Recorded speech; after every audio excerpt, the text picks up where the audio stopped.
Sir, आज हम बातचीत करने के लिए यहाँ पर आए थे कि संकल्पित फाउंडेशन ने एक नया अपना प्रोजेक्ट कह लीजिए, प्रकल्प कह लीजिए, हमने एक मुहिम कह लीजिए शुरू की है, जिसमें कि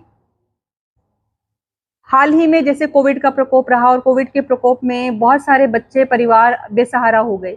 तो उस समय तो जब कोविड चल रहा था तो काफ़ी हेल्पिंग हैंड्स उनके आगे आए, लेकिन जैसे कोविड खत्म हुआ उसके बाद संस्थाएं भी नदारद हो गई और वो लोग अभी फिर बदहाली में आ गए। तो अभी हमने एक फैसला किया है कि हमने 3 तरह से लोगों को मदद करने की कोशिश करने का निर्णय लिया है। सबसे पहले कि जो बच्चे बिल्कुल ही 10 साल या 12 साल से कम उम्र के बच्चे हैं और वो कमा भी नहीं सकते हैं, जा नहीं सकते हैं, या फिर बहुत ही ज़्यादा उम्र के बुजुर्ग हैं, उन लोगों को हम थोड़ा सा जैसे जो बेसिक नीड्स हैं उनकी राशन जैसी चीज़ें हैं वो हम उपलब्ध कराएंगे। और वो हमारा एक बहुत ही क्राइटेरिया ऐसा रहेगा कि जो वास्तविकता में नीडी लोग हैं उनको आइडेंटिफाई करके हम उन्हीं को हेल्प करेंगे।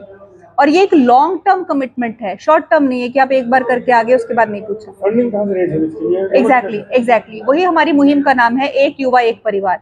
एक युवा एक परिवार से हमारा मतलब ये है कि जितने भी समर्थ लोग हैं, जो भी इस श्रेणी में आते हैं कि जो अपने 2, 4, 5 हजार रुपए का खर्चा जो है वो अपने व्यसनों पे ना करके या और चीजों में ना खर्च करके, उनको लगता है कि कोई बड़ी अमाउंट नहीं है, किसी के घर में राशन जा सकता है, हम ऐसे लोगों को जोड़ने की कोशिश करेंगे। यही हमारी मुहिम का नाम है, एक युवा एक परिवार। क्या चाहेंगे लोग, क्या अपील करना चाहेंगे लोगों से? क्या मैं लोगों से ये अपील करना चाहती हूँ, क्योंकि हम आज जिस तरह का दौर चल रहा है, बहुत ही मटीरियल सोच होती जा रही है लोगों की, सामाजिक सरोकार से कट रहे हैं, सामाजिक जिम्मेदारी से बच रहे हैं, यहाँ तक कि परिवार में एक दूसरे की जिम्मेदारी से बच रहे हैं। तो उसमें ये हमारी जो मुहिम है, एक तरह की जागरूकता हम फैलाना चाहते हैं, क्योंकि हम एक कमिटमेंट बेस्ड हमारी सोसाइटी है, हमारी जो भारतीय सोच है वो एक दूसरे को मदद करने की सोच है। तो कहीं मटेरियल वर्ल्ड के चलते ये सोच खत्म ना हो जाए, इसके लिए हम प्रयास कर रहे हैं। किस तरह डोनेशन दे सकते हैं, किस तरह कर सकते हैं आप? किस तरह हमें डोनेशंस नहीं चाहिए, हमें डोनर्स नहीं चाहिए, हमें जुड़े हुए जो अंदर से जिनके जज्बा हो ना, जो लोग चाहते हैं कि हम उस परिवार में जाके देखेंगे, परिवार में मिल के आएंगे। हमें कोई संस्था के अकाउंट में पैसे नहीं चाहिए, हमें ऐसे लोग चाहिए जो जिम्मेदारी लें। और आज बड़ी खुशी से मैं ये आपको बताना चाहती हूँ कि हमारे बीच में एक ऐसे युवा हैं जो सेक्टर 10 में अंपायर के नाम से सलून चलाते हैं।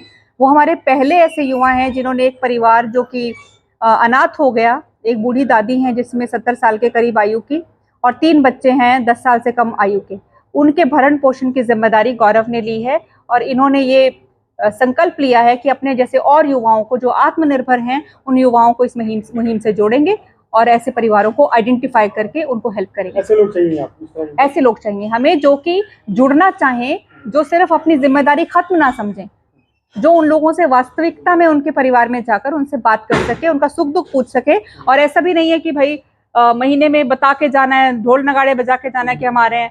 कभी भी औचक जाएं, उनके घर में जाके देखें कि क्या स्थिति है। और ऐसे परिवार, ऐसे लोग हमें चाहिए, ऐसे युवा हमें चाहिए।